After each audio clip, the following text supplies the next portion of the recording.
এই চাচা এমন একটা মাঠা বিক্রি করে যা হতবাক হওয়ার মতো একটা মাঠা।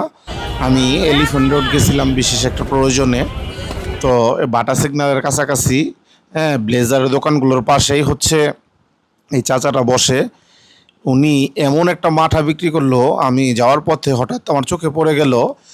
পরে আমি দেখলাম যে ছানা একদিকে রাখছে আর মাঠা ঘন করে মাঠার আইসগুলো ভাঙতেছে, ভেঙে সুন্দর করে টুকরা করতেছে দেখলাম। তারপরে দেখি এইভাবে ডালতেছে আর দিতেছে। পরে আমার চোখটা পড়ার পর আমি সাথে সাথে মাঠা অর্ডার করলাম।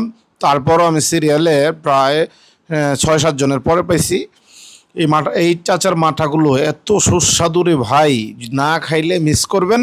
এটা হচ্ছে নিউ এলিফ্যান্ট রোড, ব্লেজারের দোকানের পাশেই। দোকানটার নাম আমার খেয়াল নেই, তবে ব্লেজারগুলোর দোকানের পাশে গেলেই ওনাকে পাওয়া যাবে। আর অবশ্যই যদি যান এই চাচার দোকান, চাচাকে দেখলেই খাবেন ইনশাল্লাহ।